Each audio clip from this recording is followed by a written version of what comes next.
Welcome to the Alcohol Free Life podcast. I'm Janey Lee Grace. This is for you if you've quit the booze or you'd like to, or maybe you're just sober curious. I'll bring you tips and motivation without any judgment, and there'll be inspiration from experts, quit-lit authors, and sober heroes. Hi, this is Janey Lee Grace. Welcome to the podcast. It's been such a busy week for me. I've done, goodness me, I can barely remember. I fitted in so much this week. But it's been great. I was at a Radio 2 party. That was really cool. Wednesday, we did the Wonderment Wednesday event. Thank you so much to those who came along. We had a small but perfectly formed audience. It was so nice, though, and really good to connect with a few people who are at the start of their sobriety journey, if you like. Lots of people there were dabbling with the idea, but really struggling around how they work things out socially. So that was really interesting. But it was great because we had a couple of great guests, of course, Millie from Sober Girl Society and Scott, the boy who drank too much, and they were able to offer their insights into what it was like to get out and be social after when you first give up drinking. And interestingly enough, they both have a very different take on it. Millie kind of went straight out there and fronted right up to everyone she knew. Okay, I'm not drinking, but I'm still partying, still having fun. Whereas Scott was a bit more reserved and actually avoided going out for a while. So I think it really is how you feel. It really does come down to that. So that was a really great night. I also went to the Gifford Circus, which if you live in the UK and you get an opportunity to see the Gifford Circus, Giffords, it's almost impossible to describe it. It's just an incredible, amazing theatrical experience and a bit rock and roll as well. Just brilliant music. I've been going for years. I just love their shows.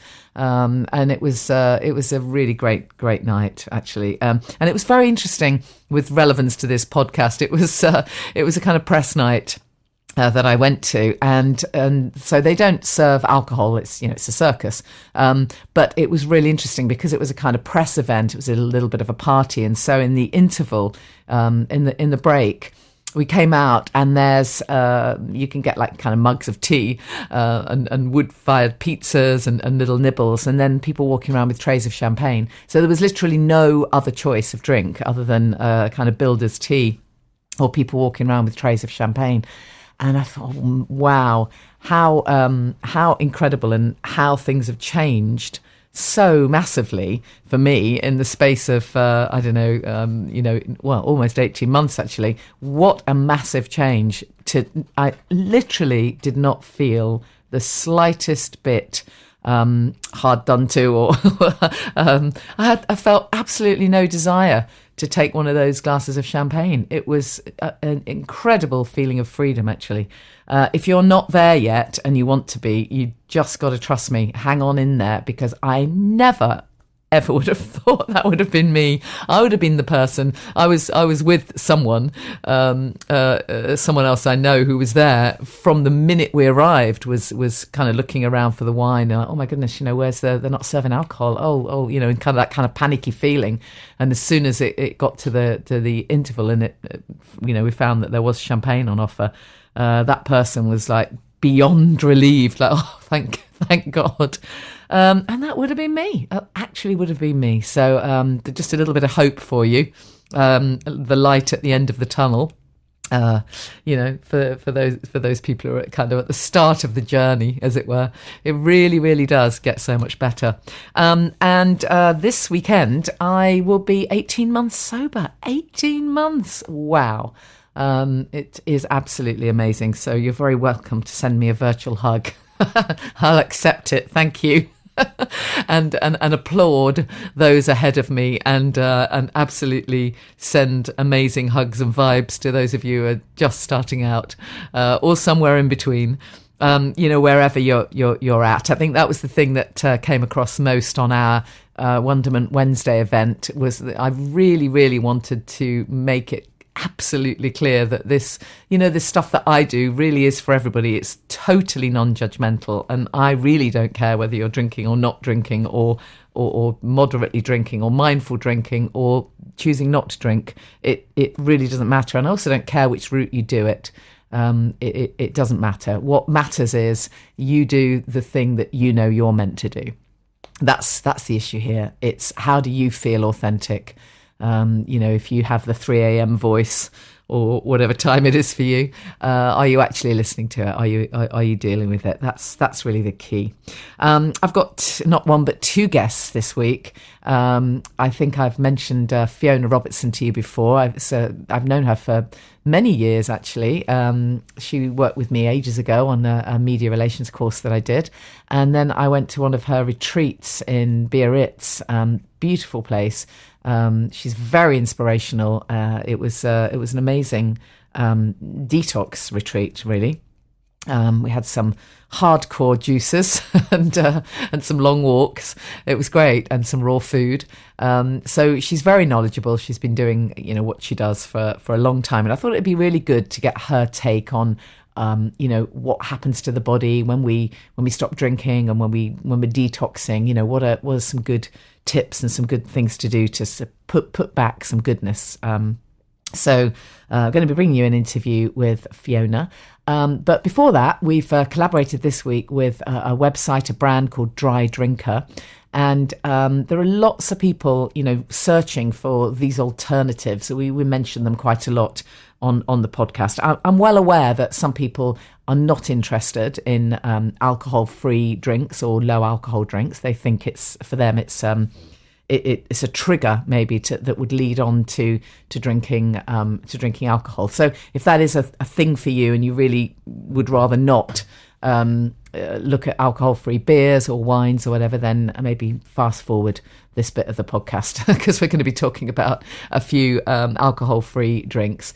But of course, it's not only the beers and the wines. These brands, of course, also have some great ranges of completely soft, in inverted commas, drinks, kombuchas, and great tonics and syrups, such as some of the brands again that I've mentioned on the podcast. There's so many great soft drinks and non-alcoholic drinks available now. So I thought it'd be really nice to chat to the founder, the CEO of Drydrinker, and just get their take on some of the favourites that are on offer. I'm also really aware, because I've had quite a few messages. Thank you ever so much, by the way, to people who do give me feedback. It means such a lot. But I've had quite a few messages from people who are not in the UK, so I'm really aware of that. I don't quite know what I can do about it. But if I can help make connections for you, then I will. So I had a lovely message from someone in Canada saying, I'm hearing you talk about some of these great drinks and we can't necessarily get them. So anyway, please feel free to let me know if you are somewhere else in the world and maybe you have a tip for someone who might be in your country, and I'll connect you up. I am, to that end, going to be launching a club, if you like, an online club, and so I'll give you details of that very soon. But once that's up and running, that will definitely help bring together people from wherever you are in the world. And I do apologise that certainly this interview is a little bit UK centric. Although, of course, if you are in Canada, you're way ahead of us in the kombucha stakes. I've said before on this podcast, when I was in Canada, man, it was everywhere, absolutely everywhere. Amazing kombucha, absolutely everywhere you look. So I think, different countries have different things on offer at different times. And I don't know whether it's fair to say that the UK is leading this trend in the rise of the sober curious and the mindful drinking. I'd go as far as to say I think we probably are. A few dates, by the way, before we get into the guests. We have our next Self-Care for the Sober Curious event, which is a free event in London at the Jago. This is hosted by the charity My Yard. And our next one is a bit of a party. It's Monday, 22nd of July. We always did our little campaign, if you like, called Stay Dry Till July. And we thought we would just try it, see how it goes. So, we will see how it goes as to whether or not we carry on our events after the summer. I'd be happy to know if you would like us to, if you're hoping to come to one in the future. But because it is July and this is our Stage Right or July event, we thought we'd have a little bit of a party. So we're going to have a wide selection of alcohol-free and soft drinks there. We're going to have some great vegan food. And we're going to hopefully have some fantastic live music. And then we're going to have various guests popping up. There won't be any in-depth interviews, but there'll be different people popping up. I know Laura from Club Soda is going to come along. A few other people I've got sort of up my sleeve, but I'm not 100% certain yet. And our theme for the evening, if you like, is going to be the best and the worst of ditching the booze. I love talking about the benefits, so I thought we'd get people to share some of the amazing benefits for them. And sometimes these are quite surprising, by the way. And Scott the other night was talking about how his eyesight has improved so much that he no longer has to wear specs, which is amazing. My eyesight's improved a little bit too. So incredible benefits, but we're also going to get some of the worst, in inverted commas, bit, because you have to be realistic, and sometimes there's negatives to everything in life. So we thought we'd make it a bit of fun and just look at the best and the worst of ditching the booze and get some different perspectives on it. But it's all going to be very lighthearted. Everyone is very welcome. We would love to see as many of you there as can possibly make it. It is free. Sign up via Eventbrite. Self-care for the sober curious. Just before that, by the way, on Saturday the 20th of July, Club Soda are hosting the Mindful Drinking Festival. That's at Spitalfields in London. That's free of charge. It's a kind of outdoor thing. And that's perfect for you if you want to sample some of these amazing drinks that are on offer. So get yourself down there if you're interested in sampling some of the great alcohol-free drinks.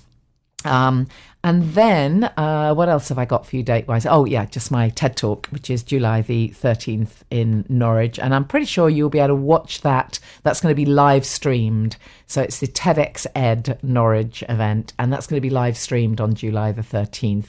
And of course, eventually it will be online, but that takes a little while. But if you're able to watch the live stream, that would be amazing. So let's get into our guests then. As I say, Fiona Robertson, the body whisperer, as she calls herself, is going to be with us very soon. But first, a short interview with Drydrinker, who are collaborating with us this week on the podcast. This is Stuart. So we've all heard about the rise in popularity of alcohol-free and low-alcohol drinks, and really pleased that my guest today is Stuart from Drydrinker, the founder and operations manager. Stuart, thank you for joining us. My pleasure. It's really good to talk to you, and we'll find out more about the work that Drydrinker does and some of the amazing drinks that you have on offer. But first of all, I'd love to know a little bit about your story. You know, what kind of led you down this path? Well, it was all a bit of an accident. Back, I think it was probably about 8 years ago now. Lynn, my partner, we were in our sort of early 40s and wanting to start a family, and it wasn't. It was taking a little bit of time, shall we say? So we sort of went to the doctors. We got referred. We went to see an IVF doctor, and here in England, and he gave us two bits of advice. One was for Lynn to drink more wine, and for me to stop. Oh my goodness! You have to be kidding me.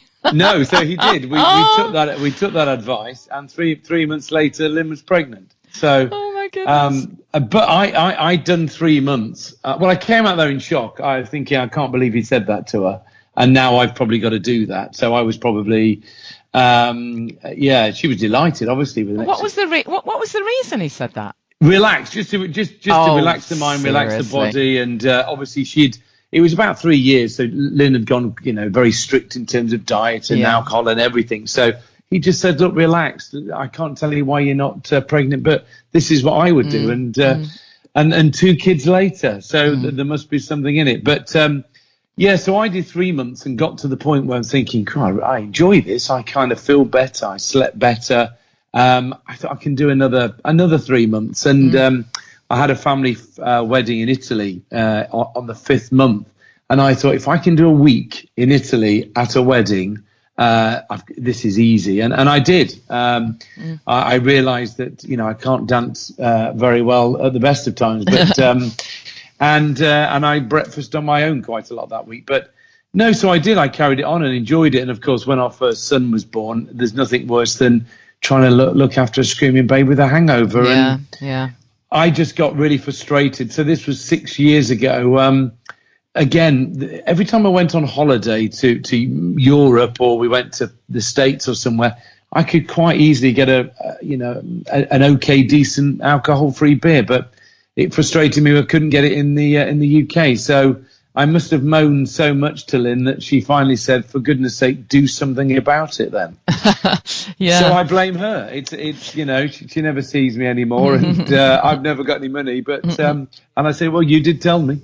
But it's interesting, isn't it? Because I mean, certainly I remember about 10 years ago trying an alcohol-free wine, and it was, I mean, beyond disgusting. It was like a thing of old vinegar, really, really terrible. I've never been a beer drinker, so I hadn't tried the beers, but there was very, very little on offer. So when you first sort of went into this then, presumably it wasn't how it is now. It's been a bit a kind of bit of a curve, hasn't it, in recent months and years, but what were you sort of looking for at the beginning then, and how much was around?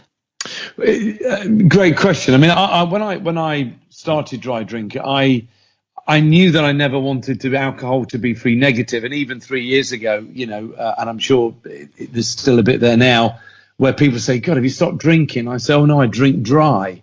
So I kind of wanted to say to people, I'm still drinking. It just has a different number on the back of the bottle than yours. So that's why the name Drydrinker came around, because and I just envisaged a company that just sold. We're just a drinks company with different numbers. So that was the kind of plan. I mean, when I started 3 years ago, we had 8 beers, and I struggled to find 8 anywhere in Europe that would ship to me here and put them on the website. And really. And of course now the whole kind of scope has gone totally the other way. The innovation is absolutely amazing, and it's amazing to see. Yeah, I mean, isn't there something like, I don't know, 30 odd alcohol-free beers at the Mindful Drinking Festival, something like that. Amazing amount. Oh, there is, and the great thing about it for me, I think we're just about to launch another alcohol-free British brand into the UK, which is fantastic. So that will be our 10th British alcohol-free beer company that's just doing alcohol-free beer. So wow. Yeah, it's amazing. Amazing. Now, I have spoken about it on the podcast before, but there might be new listeners. So I'd love it if you could just talk us through the percentages, because you see posts on online forums where someone will say, okay, I've given up drinking, but oh my God, it's all gone bad. I've got to go back to day one because someone gave me a 0.5% beer. Oh dear, what shall I do? And then other people say, no, you're absolutely fine. There's that much alcohol in a banana. So could you give us a definitive answer on how we define and how we label alcohol-free and or low alcohol and what that really means? Well, it is a bit confusing. Yeah. I mean, we at Drydrinker, we say we're an alcohol-free company, and we state that all our drinks are between 0.5 and 0, and we clearly label each of those drinks what the percentage of alcohol is in them. And really, we kind of leave it up to the consumer to decide whether they want to go absolutely alcohol-free with 0%, or they want something at 0.05 or 0.5. It's a question that I do get asked a lot, and I get it mostly around dry January, because people feel, as you say, if I've had a 0.5 beer, have I failed? Well, again, I'm not here to define what is alcohol free.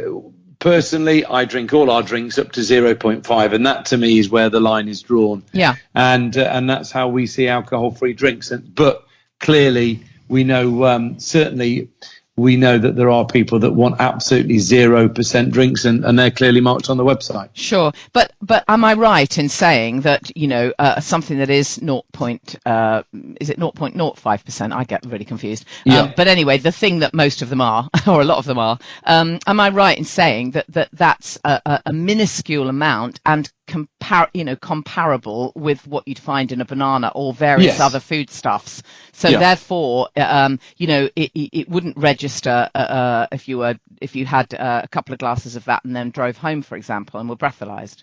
No, I mean, alcohol concern, say 0.5%, exactly what you've said, the same amount of alcohol in a banana, the body then can process that particular small proportion of alcohol very, very quickly through the body and leaves no effect. So, yes, you're absolutely right. Yeah. And so for you then, what's been the sort of the most surprising thing? I mean, we spoke about, we as we've already said, lots of beers. What about on the wines? Have they got much better in your opinion? Well, they have. When I first started, it was an area where we had a lot of customers emailing saying, will you do wine? And I kind of, because obviously your name's above the door and, everything that goes on Drydrinker, we're a small team of 5. We make sure that it's all tested, but someone's got to make that final decision, which is me. And honestly, I couldn't find any particular great wine in the UK. But when I sort of spread the wings out to France and Belgium and Sweden, this is something that they've been doing for a number of years. And actually, the wine has improved leaps and bounds. And even to the point, I was in Dusseldorf in March at the World Wine Fair. And the number of alcohol-free wine stands from all around the world 2 years ago when I first attended was, I think, about 5, but mostly German. This year was 35. So, and even the big wineries that, it's not a replacement for your 13% Malbec. The wine producers, it is an alternative to.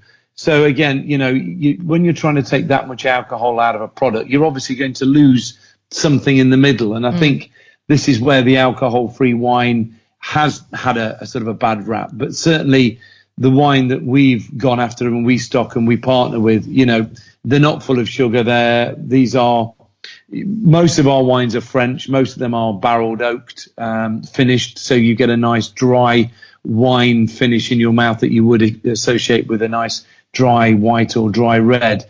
So the fruit flavor's there. And I guess it's gone from grape juice Ribena to actually, this is pretty good. And, if you look at the reviews on the website, I think they're all pretty fair. People say, I tried it. I loved it. This is great. This is what I'm looking for.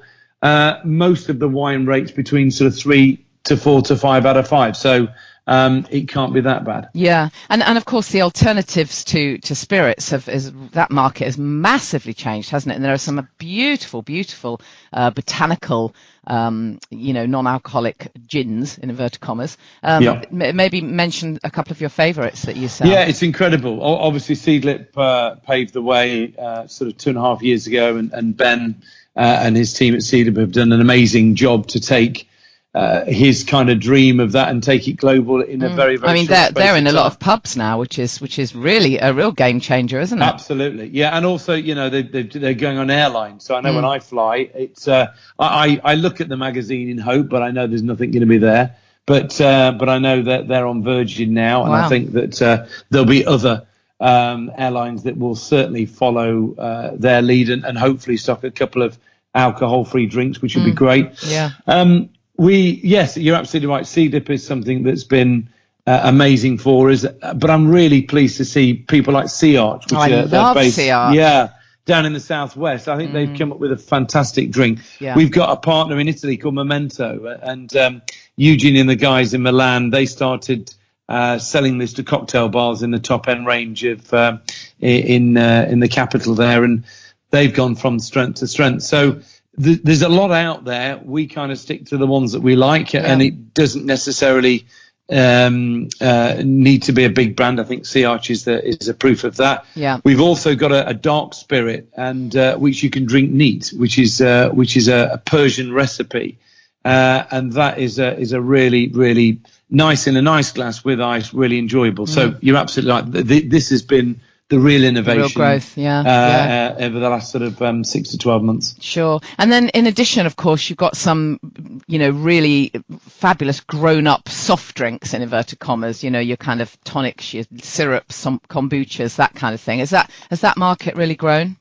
Yeah, I think people are looking for what we're trying to create is a kind of a shopping basket of products for people to try. So we see people come back and they'll have their tried and tested beer that they found. They'll come back for their wine, but they'll be adding a mixed case of kombucha, or they'll have a pre-mixed gin and tonic, or a mojito, or a pina colada, or something like that. So they're getting a real sort of mixture of flavors and drinks to enjoy. But kombucha has been something we've been really interested in, and we've got 4 great companies on the website, and we're just bringing on a 5th, and they're all British. It's all made in the UK, and again, a great day like this on Thursday, what is it, 25 degrees outside. It's for a lunchtime drink, or you can drink it as a wine in a wine glass if you want.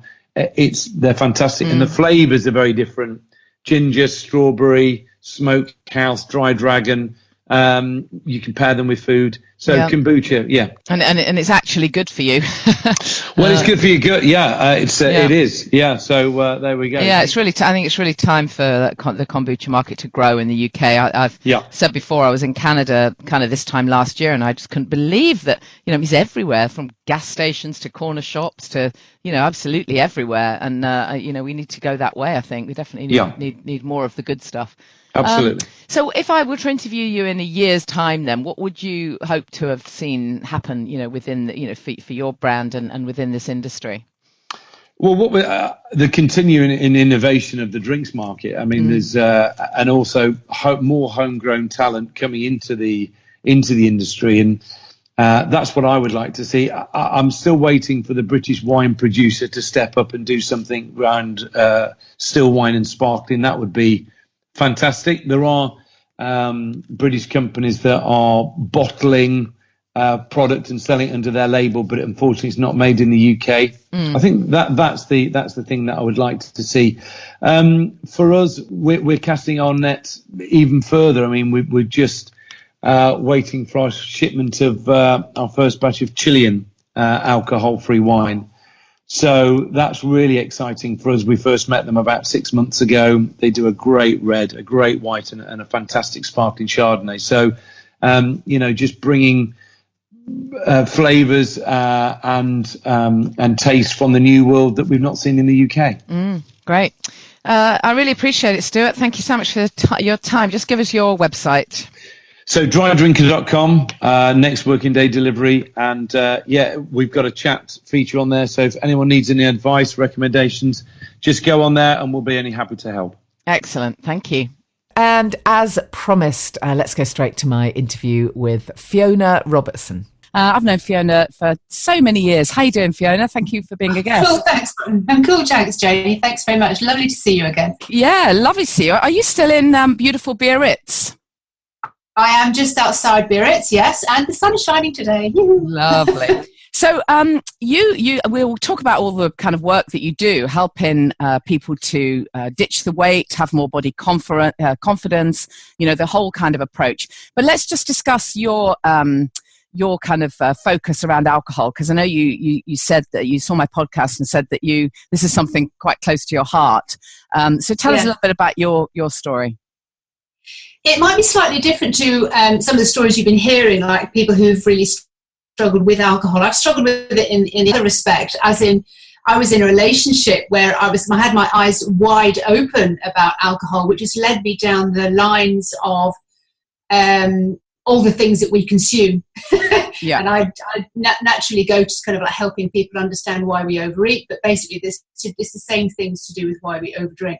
Most people know why they do or don't know why they do what they do. Well, overdrinking, overeating. So I was in a relationship that really opened my eyes. I ended up going to the Partners of Alcoholics Anonymous, and I learned so much when I was with a partner who he was just sad and ended up being depressed, and I didn't really know what was going on. I didn't understand how to deal with it, didn't understand my enabling of it, didn't understand all of that, and I became very much a kind of like a counter.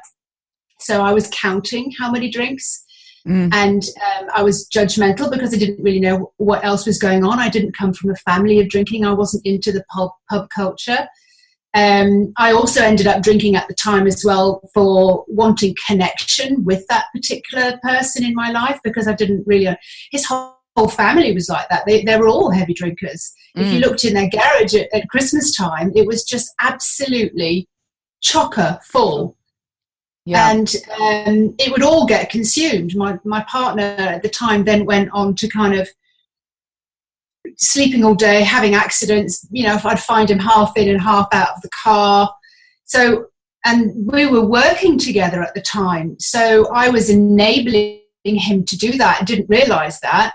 And trying to cover up for him because I wanted the business to work and I wanted us to work, and I was trying to fix everything. I was trying to put everything back together. Yeah, I mean, I think it's so important to talk about this actually, because there are so many people who, I mean, we know that the cost of, drinking too much and alcohol abuse to the economy is huge, but also the cost to families and to, other people's lives is absolutely massive. The impact on other people when one person drinks, it never is only about you.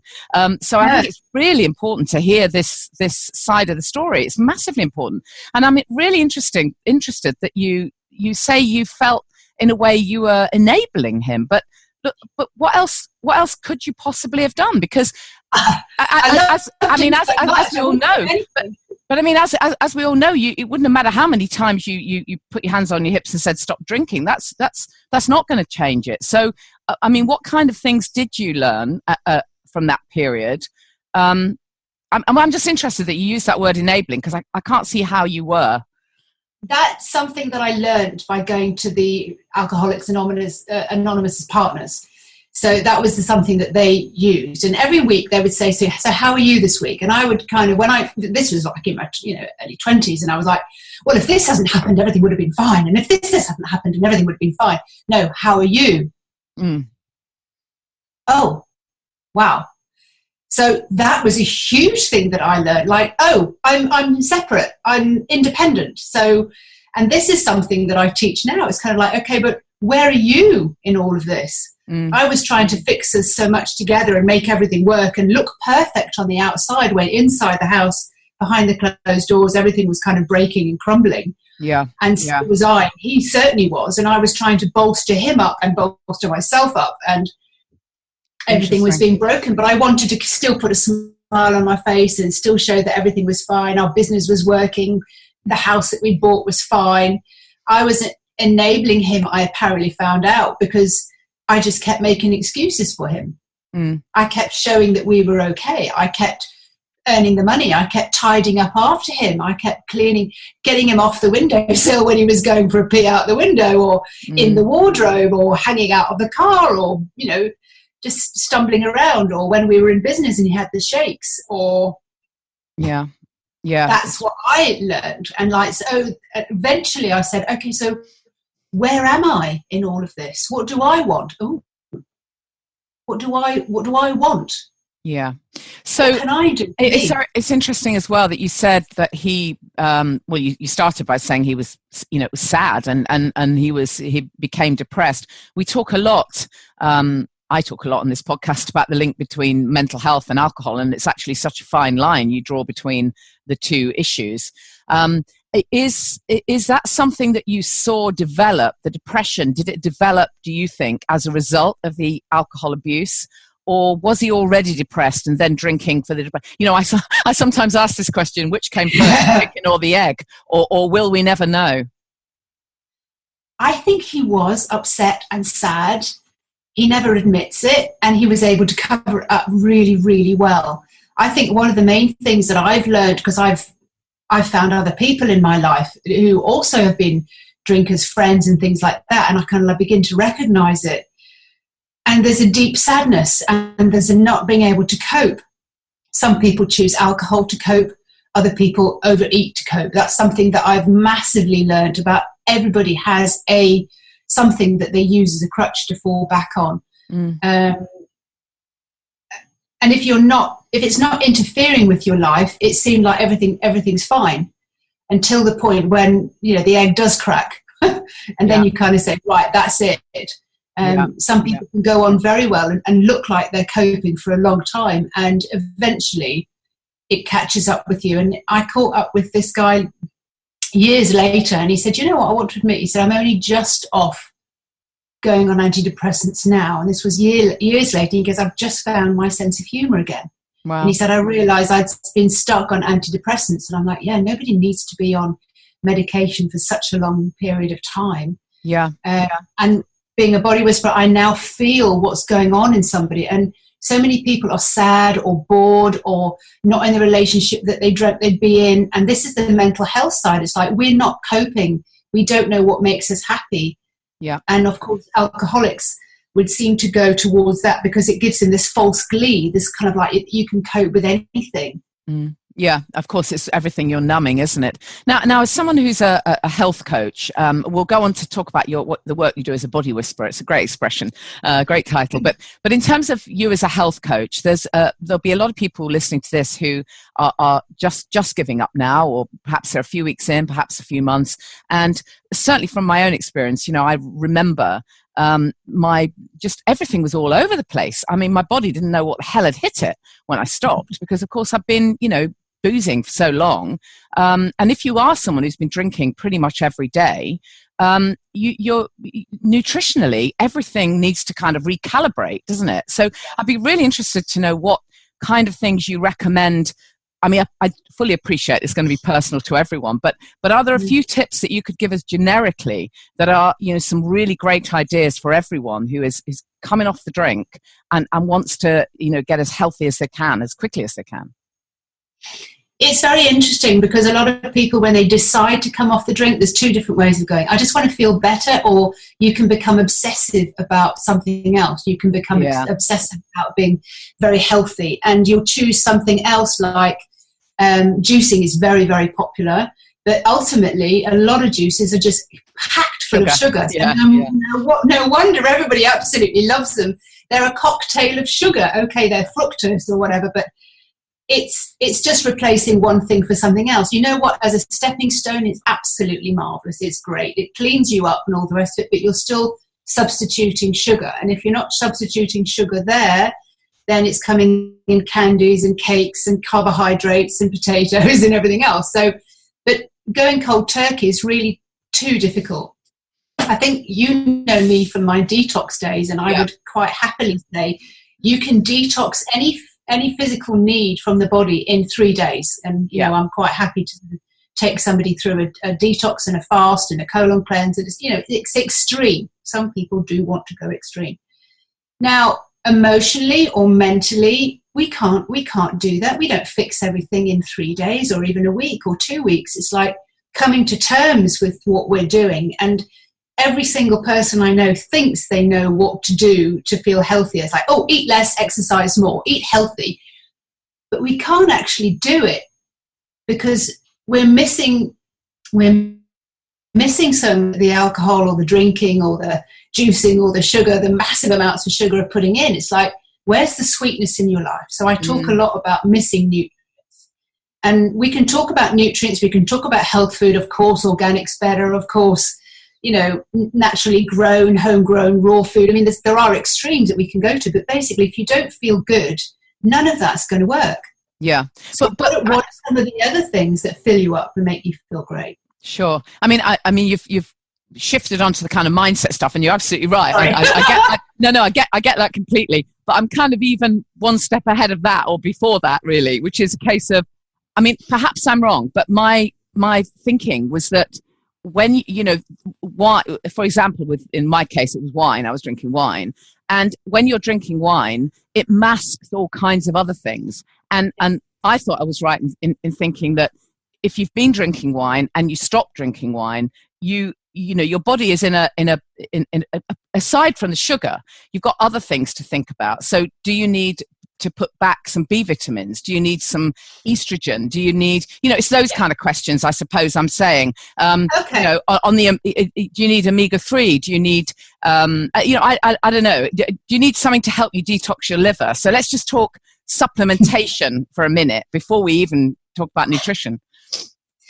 Well, I would say most definitely you need a whole range of balances of things in there. You do need your omegas, and you need all three of the omegas, 3, 6, and 9. You need something that's really going to help out, clean out your liver. Now, juicing and things like that, absolutely fantastic. The more potassium you can get in, that's going to clean your blood system. So that's coming in an awful lot of greens. Mm-hmm. So that's where green juices and smoothies and things like that are absolutely fabulous. If you've decided to take an awful lot of sugar out of your diet, maybe you need to be able to be putting in a different fuel source. And most people would kind of go, oh, I don't want to eat more fat. But, fat is a fuel source, and it isn't having the same spikes that sugar has. Yeah. So, I mean, when you're on a high fructose or a high sugar diet, your energy is very spiked, massive highs and massive lows. Yeah. So eating more avocados and eating more sort of like healthy fats and healthy oils and things like that really help to smooth things out. Yeah. Yeah. That in and of itself is a nutrition. I mean, I am a great advocate for sort of raw food, clean eating, pure food, keep it clean and pure, keep it simple. Yeah. But make sure you have a huge variety of foods, but find the foods you really love. You cannot force yourself to eat something that you find disgusting. Yeah, even if absolutely. If it's so healthy. I mean, I used to have to hold my nose because I thought that wheatgrass was good for me, and I'd try and drink it, but it just made me want to vomit. Mm-hmm. And do you not take wheatgrass now?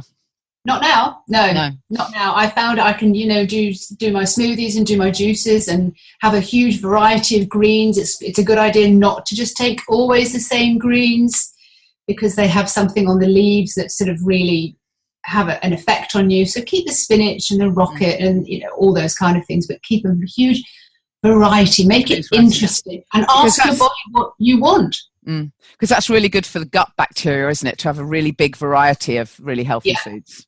You have to have a lot of fibre for your gut. Now, if you've been drinking a lot of alcohol, this is going to be interesting.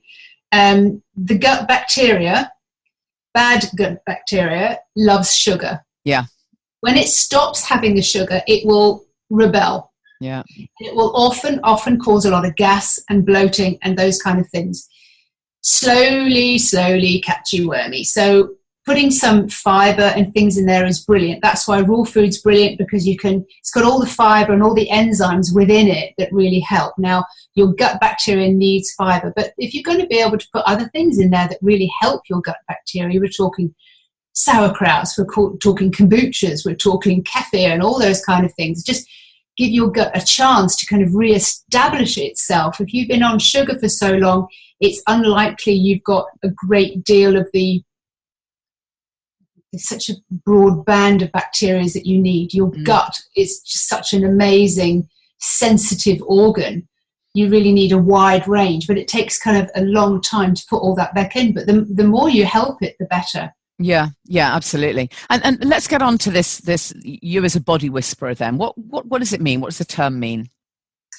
The way that I've come to understand that I'm a body whisperer is that the more I was helping ladies to detox, the more I heard their stories, the more there was going on in the background, and I started to feel the shocks that their bodies had, the experiences, the stories that they were telling, and I was like, the amount of stress that you're carrying in your body is immense, and you can't just clear up food addictions or alcohol addictions and those kind of things by forcing yourself to do something. You really need to be able to deal with how your life is panning out, or the end of a relationship, or a narcissistic relationship, or a mother, or a divorce, or all that. There's a huge amount of stress, and we get so used to the amount of stress that we carry that we don't feel it.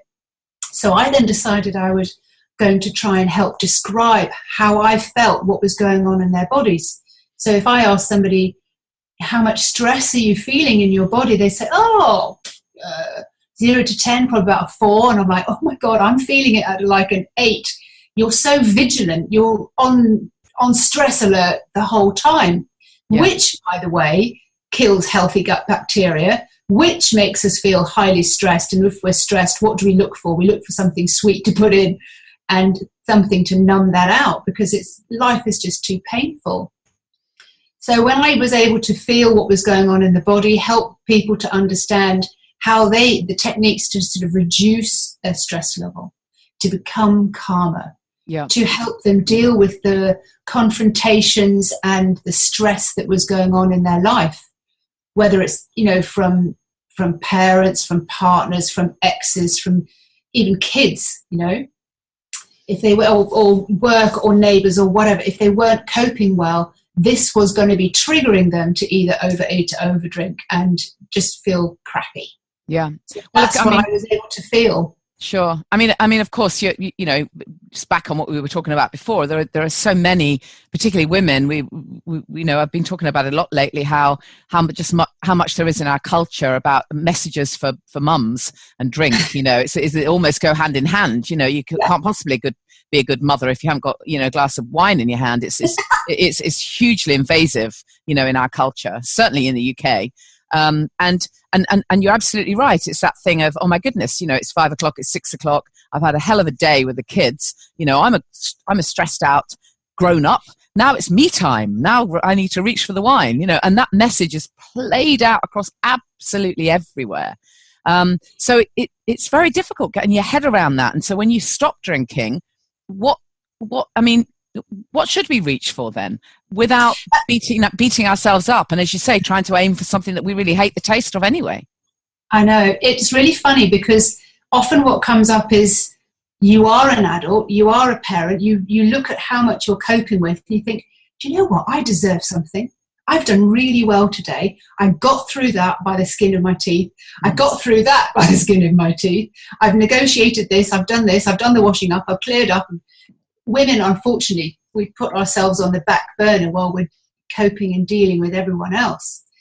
There's an awful lot of talk about self-care, and I'm not talking manicures and eyebrows and nails and all the rest of it, but how are you really taking care of you? What is it?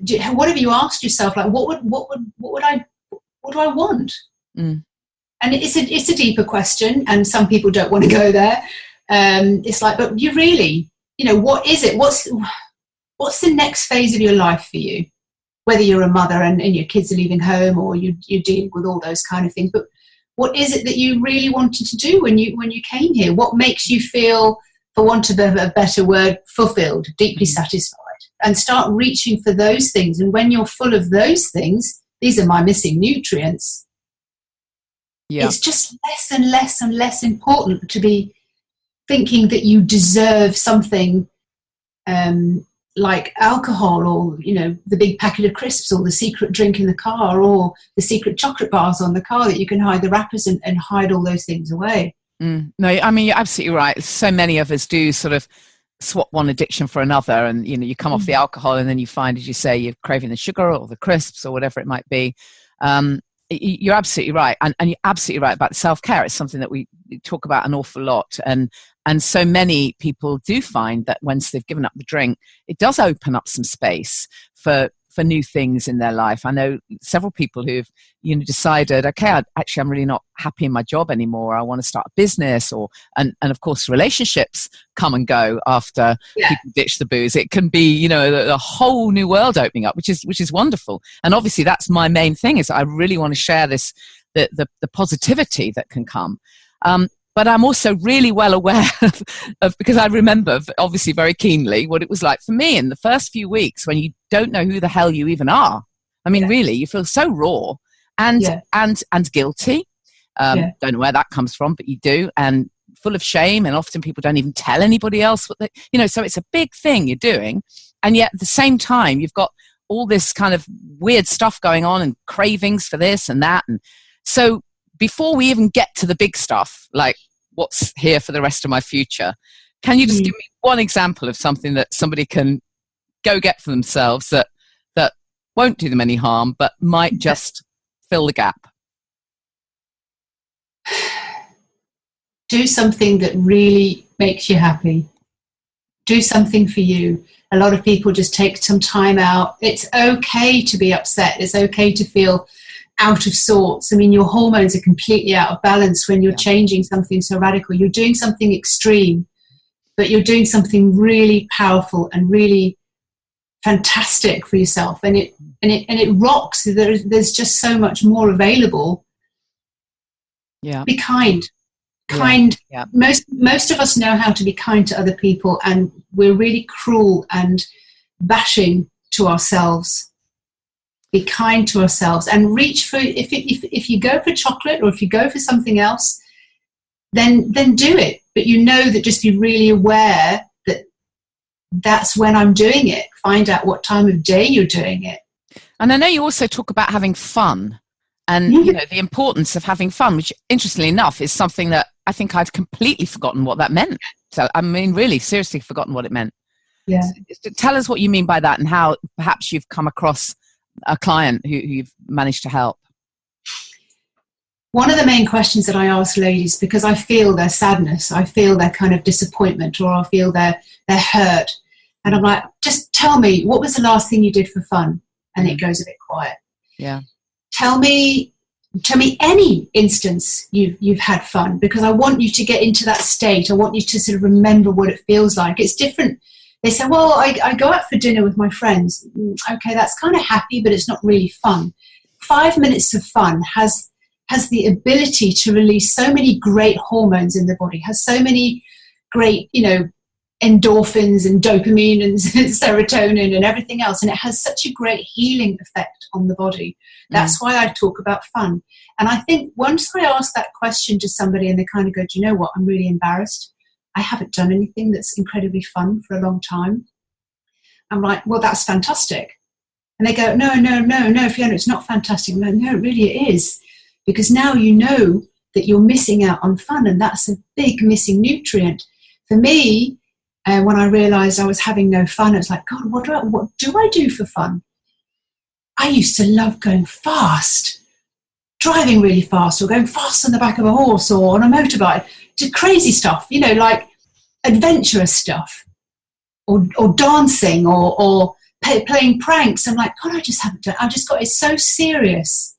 That just isn't in my life anymore. We became adults and raising kids, and it just became too sensible and serious and trying to earn money and keep the relationship together and everything else. Yeah. Surely we all realise that at some point. It's like, God, where's the fun? Yeah, so true. I love that. So maybe you could give us an example of somebody that you have helped. Obviously we don't need names, but somebody came to you and you're able to kind of help them with the body whispering. I have a few ladies who've often had a very similar story, a very similar kind of thing going on for them. And basically what it comes down to is when you're talking to them, it's like, well, this happened and then that happened, but that all comes back to maybe a mother relationship or something like that. They found it very difficult, confrontational. They weren't able to be as free as they wanted to be. They were very held in. They had to follow the rules. They had to do certain things, when really they were kind of a little bit wilder than that, and they really weren't able to express themselves very well. And then subsequently they didn't like the relationship they had with their mothers. They then maybe attracted a partner who was of a similar kind of strong character. So again, they became very shrunken. Yeah. And with that, every time they had those kind of confrontations, they would turn to alcohol, or they would turn to drinking, or I deserve something. So they would snack all day, or they would follow their cravings, or they would just overeat. There's all those kind of things that happen. These are the symptoms of when things are really, you're not coping very well. And I have one particular lady who I love to sort of quote, and she says, you know what? She said, since we've worked on this mother-daughter relationship, and cleared up the main thing, her criticism and her judgment of me. It's like, right, okay. She said, well, we cleared that a couple of weeks ago. We did the line and we kind of looked at it, and afterwards I was like, I don't feel that same amount of hate for her. She said, I can now be in the same room as her and I feel unaffected. She said, so I can have a normal conversation with this woman. But I can also see that she's made me stand up for myself. I feel so much stronger on the inside. And over the weeks and over the months, she just kept losing weight. Every single time we lost one of these inabilities to cope, or these confrontations that she wasn't able, it just fell off her. The need to fill up herself with food or snack or bite on something because she was so angry, it just disappeared. Wow. It is absolutely amazing, isn't it? The link between, you know, emotional eating and drinking and our relationships. It totally blows me away every time I come across it. And I'm not sure I've shared this on the podcast before, but I'm a really big fan of something called family constellations, which you probably know about. And I remember seeing a constellation where a woman, her issue was that she felt she was overweight and she was binge eating, and the constellation showed that in her family there'd been famine in previous generations, and the constellation showed that this was sort of very much there in her kind of focus, if you like. Even though I'm sure it wasn't consciously, but subconsciously, she was well aware of these generations who'd had famine, who died because of starvation. I mean, you can't think of anything more terrible.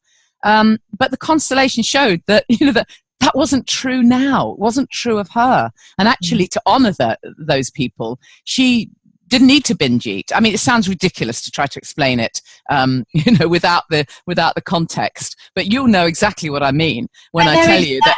You know, and when I saw her 4 months later, she looked like a completely different person. And I said, have you been on a diet? And she said, I haven't changed one single thing. But she'd lost, you know, 3 stone in weight effortlessly. This lady as an example as well, because she wanted to stand on stage. She wanted to be authentic. She said, I want to be a great leader, but if I'm standing on stage and I'm carrying all this weight, I'm looking like actually I haven't got everything in control. Yeah. So she went and did the same conference a year later, and somebody said to her, she said, you remind me of somebody, weren't you here maybe a year ago? I can't be you, completely different woman. She was large and all the rest of it. She said, no, it was me. She said, I've lost 5 stone. Well, it's amazing work that you're doing, and you know, I love talking about this stuff. We could talk for hours. But if somebody wants to know more about working with you, I know you offer kind of like one-to-one coaching. That's presumably done over Skype or calls. But then you also offer retreats as well. Is that right? That's right. I do one-to-one coaching with ladies who want to sort of discover what's going on in the background, to release it. We do like the big 5 emotions. So, you know, hurt, anger, fear, shame, guilt, blah. We release those, and you have the physical effect of that as well. So that's available in my Peace with Food or my 222 program, 2 stones in 2 months. Also, Priceless program, which is over a 12-month period. So we do the mind, the body, the spirit, the emotions. We bring you onto a completely different level.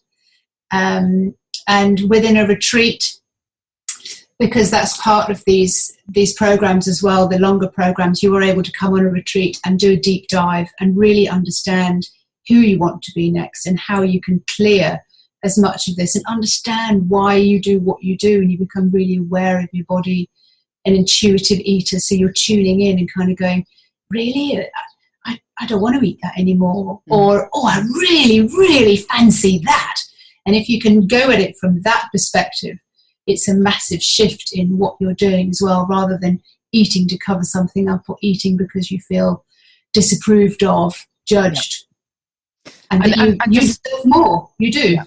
Yeah, absolutely. No, I get it. Give us your website then, Fiona, where people can find out more information. It's FionaRobertson.co. That's easy. Fiona, easy. Thank you. Thanks ever so much. I really appreciate it. It's great to chat to you, and I think it's been hugely helpful. So thank you so much for your time.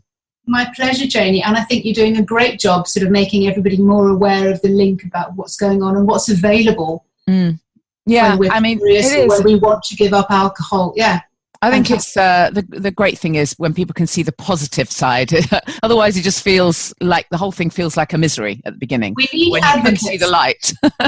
We need advocates to kind of say, I've done it. This is what, you know, this is the steps that we've taken, and it's not always easy, but it is doable. Yeah, absolutely. Thank you, Fiona. Really appreciate it. My pleasure. Thank you, Janey. Cheers. Bye. So I think one of the top tips I want to give you this week, self-care tip, if you like, on my mind at the moment, obviously, because we have some nice weather in the UK, and that is around getting yourself some sunshine. And I know this tip may not necessarily seem like it's linked to either self-care or sobriety, but it kind of is. Millie was saying, from Sober Girl Society was saying that one of the amazing benefits she found when she stopped drinking was that she was able to tan more easily, which is something you would never have thought of. But that's not my tip. My tip is to get yourself a little bit of sunshine. And with my kind of imperfectly natural hat on, with the kind of holistic living stuff that I do, I probably haven't shared with you this before, but years ago, I'm very fair-skinned, and I used to cover up from the sun the whole time. Literally, I would wear, I'd literally cover up with pashminas and massive glasses and hats, and I would always be in the shade. I didn't really like using sun cream because much of it was absolutely chock full of chemicals. So I chose to just completely cover up.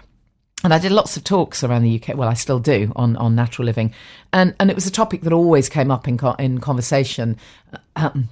People would ask about sun cream and about what they should use. And actually, the truth is, nothing falls off a tree in terms of its natural credentials. There are some more natural sun creams. There are some great ones now.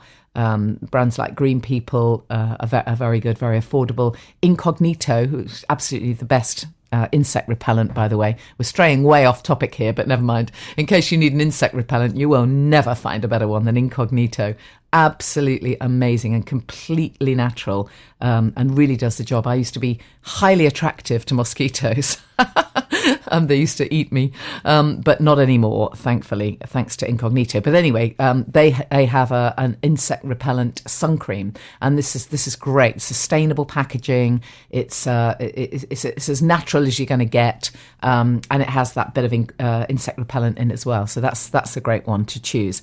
But be careful, is my point, of conventional sun creams, which are chock full of synthetic chemicals, and of course they do their job, which is to pretty much completely block out the sun's rays, even the beneficial ones. And my tip really is that we all need a little bit of sunshine. Of course, I'm not suggesting you go out and burn, because obviously that's a disaster. And there are a lot of people in the UK who go a bit bonkers as soon as the sun comes out. They literally strip off and lie outside for a full week, and then wonder why they're feeling ill and completely burnt. Of course, I'm not suggesting that, but don't go the other extreme and be how I was, which is to literally be in the shade the whole time, or be so completely covered in sun cream that you actually don't get any access to the beneficial vitamin D.